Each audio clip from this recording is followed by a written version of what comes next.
A shop in Hubli's Navnagar operating under the name Milk Parlour turned out to be a liquor shop, causing an uproar among locals. Residents were quick to express their outrage, demanding the shop's closure. What was supposed to be a milk parlour, as per the municipality's permission, was instead selling alcohol under the name The Liquor House. The shop's location, right in the middle of a residential area and close to schools, religious places, and hospitals, angered locals who accused it of damaging the community.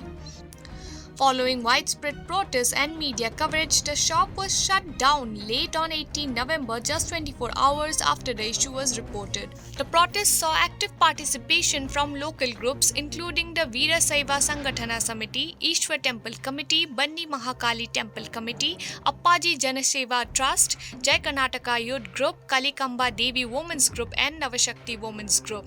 Meanwhile, the municipality stepped in and issued a notice to the shop owner demanding an explanation within 7 days for the illegal operation.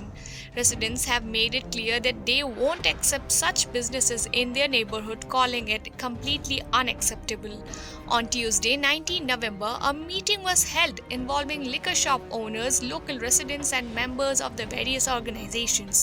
While the shop is now closed, protests are expected to continue until the matter is fully resolved. Reportage by Kalmesh Mandeyala. ಇದು ನನ್ನ ವಾರ್ಡಿಗೆ ಬರುತ್ತೆ ಈ ಒಂದು liquor house. ಈ ಒಂದು liquor house ಆಗಬಾರ್ದು ಅನ್ನೋ ಉದ್ದೇಶಕ್ಕಾಗಿ ನಾವು 4 ತಿಂಗಳಿಂದ ಹೋರಾಟ ಮಾಡಿದ್ವಿ. ಅಬಕಾರಿ ಇಲಾಖೆ ಎಲ್ಲ ರೀತಿಯಲ್ಲಿ ಎಲ್ಲ ಸಮಾಜದವರು, ಎಲ್ಲ ಮಹಿಳಾ ಮಂಡಳದವರು, ಎಲ್ಲ ಇಲ್ಲಿಯ ಸಾರ್ವಜನಿಕರು, ಮಕ್ಕಳು, ಯುವಕರು ಎಲ್ಲರೂ ಸೇರಿ ಹೋಗಿ ನಾವು ಮನವಿಯನ್ನು ಕೊಟ್ಟಿದ್ದಾಗಿತ್ತು. ಆಮೇಲೆ ನಮ್ಮ MLA, ಈ ಕ್ಷೇತ್ರಕ್ಕೆ ಬರುವಂಥ MLA ಅವರು ಸಚಿವಾಲಯದಿಂದನೂ ಕೊಟ್ಟಿದ್ದಾರೆ, ಮತ್ತು ಇಲ್ಲಿ ಅಬಕಾರಿ ಇಲಾಖೆಗೂ ಎಲ್ಲ ಕೊಟ್ಟಾರ. ಇಷ್ಟೆಲ್ಲ ಕೊಟ್ಟಾಗ್ಯೂ ಕೂಡ ಇವರು ಇಲ್ಲೇ ಇದನ್ನು ಮಾಡಿದ್ರು. ನಾವು ಸೀಜು ಮಾಡಿಸಿದ್ವಿ. ಸೀಸ್ ಮಾಡಿಸಿದ್ದಾಗೂ ಅವರು ಮೇಲಿಂದ ಸ್ಟೇ ತೊಗೊಂಡು ಬಂದು ಇವಾಗ ಓಪನ್ ಮಾಡ್ಕೊಂಡು ಕೂತಾರ.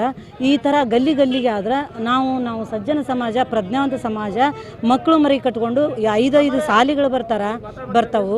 5 ಸಾಲಿಗಳು ಬಂದರು. ಆಮೇಲೆ ಒಂದು law college, international law college ಐತಿ. ಆದರೆ PG ವಿದ್ಯಾರ್ಥಿಗಳು 3000ದಿಂದ 4000 ಜನ ಅದಾರ. ಇದೆಲ್ಲ ಯುವಕರನ್ನು ದಾರಿ ತಪ್ಪಿಸೋ ಥರ ಈ ಒಂದು ಗಲ್ಲಿ ಒಳಗೆ ಮನೆ ಪೂರ್ತಿ ವಸತಿ ನಿಬಿಡ ಪ್ರದೇಶ, ಇದು ಜನವಸತಿ ಇರೋವಂಥ ಪ್ರದೇಶ. ಜನವಸತಿ ನಿಬಿಡದೊಳಗೆ ಕೊಡಬಾರ್ದು ಅಂತ ಇದೈತಿ. ಆಮೇಲೆ 5 ದೇವಸ್ಥಾನಗಳು ಬರ್ತಾವು. ಆಮೇಲೆ ಇದು ರಥಬೀದಿ, ವೀರಭದ್ರೇಶ್ವರ ದೇವಸ್ಥಾನದ ರಥಬೀದಿ ಇರೋದ್ರಿಂದ ನಾವು ಇಲ್ಲೇ ಏನೂ ಆಗಬಾರ್ದು, ಈ ಥರದ್ದು ಚಟುವಟಿಕೆಗಳಾಗಬಾರ್ದು. ಯಾಕಂದರೆ ಈ ರೋಡ್ ಪೂರ್ತಿ ಬ್ಲಾಕ್ ಆಗಿಬಿಡ್ತೈತಿ. ನಮ್ಗೆ ಮಾರ್ಕೆಟ್, ನಮ್ಮದು ನವನಗರದ ಮಾರ್ಕೆಟ್ ಪೂರ್ತಿ ಸುತ್ತಮುತ್ತಲು ಉಣ್ಕಲ್ಲು, ಸನಾ ಕಾಲೇಜ್ವರೆಗೂ ಈ ಒಂದು ಮಾರ್ಕೆಟಿಗೆ ಬರ್ಬೇಕು ಹೆಣ್ಮಕ್ಳು ಎಲ್ಲರೂ ಕಾಯಿಪಲ್ಯ ತೊಗೊಂಡು ಬರೋಕೆ. ಇಂಥ ಒಂದು ಏರಿಯಾದೊಳಗೆ ಇದು ಬೇಡ. ಇದರಿಂದ ನಮ್ಗೆ ಎಲ್ಲ ಪರಿಸರ ನಾಶ ಆಗ್ತೈತಿ. ಇಲ್ಲಿ ಜನ ಪೂರ್ತಿ ಯುವಕರು ಹಾಳಾಗ್ತಾರ ಅನ್ನೋ ಉದ್ದೇಶಕ್ಕಾಗಿ ನಾವು ಬಹಳಷ್ಟು ಈ ಒಂದು ವಾರ್ಡ್ ಯಾವಾಗಲೂ ಸರಾಯಿ ಮುಕ್ತ ಐತಿ.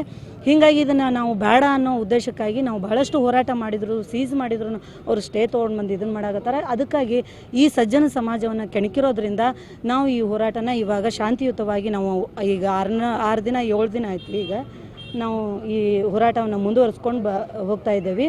ಎಲ್ಲ ಮಹಿಳೆಯರು ಯಾವುದೇ ಕಾರಣಕ್ಕೂ ನಾವು ಹೋರಾಟ ನಿಲ್ಲಿಸೋದಿಲ್ಲ. ಈ ಎಲ್ಲರೂ ಒಂದು ದಿನ ಹೆಣ್ಮಕ್ಳು ಹೊರಗೆ ಬಿದ್ದಿದ್ದಿಲ್ಲ, ಅಂಥ ಹೆಣ್ಮಕ್ಳು ಇವಾಗ ಹೊರಗೆ ಬಿದ್ದೀವಿ ನಾವು. ಅಂದ್ರೆ ಇವರು ತಿಳ್ಕೊಡ್ರಿ ಯಾವ ಏರಿಯಾದಾಗ ತೆಗ್ದಾರ ಅನ್ನೋದು ಒಂದು ಚೂರು ವಿಚಾರ ಮಾಡಲಿ, ಸರ್ಕಾರನೂ ವಿಚಾರ ಮಾಡಲಿ. ಯಾಕಂದ್ರೆ ಗಲ್ಲಿ ಒಳಗೂ ಹಿಂಗೆ ತೆಗೆದ್ರೆ ಮಕ್ಕಳು ಸ್ಕೂಲಿಗೆ ಹೋಗೋಂಥ ಮಕ್ಕಳಿಗೆ ಮೇಲೆ ಏನು ಪರಿಣಾಮ ಆಕೈತಿ, ಈ ರೋಡ್ ಬಳಕೆಗೆ ಯೋಗ್ಯ ಆಗ್ತೈತೆ ಹೆಂಗೆ ಅಂತ. ಯಾಕಂದರೆ ಇವತ್ತು ಅಲ್ಲೇ ಈಗ ಪಾರ್ಸಲ್ ಕೊಟ್ಟು ಕಳಿಸೋವಂಥವ್ರು ನಾಳೆ ಇಲ್ಲಿ ಟೇಬಲ್ ಹಾಕೊಂಡು ಕೂಡ್ತಾರೆ. ಇಲ್ಲಿ ಗುಂಡಾಗಳು, ಪೋಖರಿಗಳು, ಹುಡುಗರು ಎಲ್ಲ ಇಲ್ಲೇ ಈ ಥರ ವ್ಯವಹಾರ ಮಾಡೋದ್ರಿಂದ, ಅಕ್ರಮ ಚಟುವಟಿಕೆ ನಡೆಸೋದ್ರಿಂದ ನಾವು ಹೆಣ್ಮಕ್ಳು ಹೆಂಗೆ ಅಡ್ಡಾಡಬೇಕು. ಆಮೇಲೆ ಈ ಮನೆಗಳ ಕಾಂಪೌಂಡಿನೊಳಗೆಲ್ಲ ಹೋಗಿ ಮಲಗ್ತಾರೆ. ಎಲ್ಲಿ ಬೇಕಲ್ಲಿ ಬೂಚ್ ಬೀಳಾಕತ್ತಾವು, ಎಲ್ಲಿ ಬೇಕಲ್ಲಿ ಬಾಟ್ಲಿ ಬೀಳಾಕತ್ತಾವು. ಇದರಿಂದ ನಾವು ಎಲ್ಲಿ ಹೋಗಿ ಬದುಕಬೇಕು ಇಲ್ಲಿ ಜನ? ಅದು ಸರ್ಕಾರನೂ ಅರ್ಥ ಮಾಡ್ಕೋಬೇಕು, ಅಬಕಾರಿ ಇಲಾಖೆ ಅರ್ಥ ಮಾಡ್ಕೋಬೇಕು. ಅಬಕಾರಿ ಇಲಾಖೆ ನಮಗೆ ಬಹಳ ಮಿಸ್ಗೈಡ್ ಮಾಡೈತಿ. ಯಾಕಂದ್ರೆ ನಾವು ಇಷ್ಟೆಲ್ಲ ಹೋರಾಟ ಮಾಡಿದ್ದಾಗೂ ಅವರು ನಮ್ಗೆ ಗೊತ್ತಿಲ್ಲದೇ ಇವರು ಈ ಥರ ಇದನ್ನು ಮಾಡ್ಯಾರ. ಅಂದ್ರೆ ಅಬಕಾರಿ ಇಲಾಖೆ ಬಹಳ ದೊಡ್ಡ ವಿಫಲತೆ ಐತಿ ಇದ್ರೊಳಗೆ ಅಂತ ನಾನು ಹೇಳಕ್ಕೆ ಇಷ್ಟಪಡ್ತೀನಿ.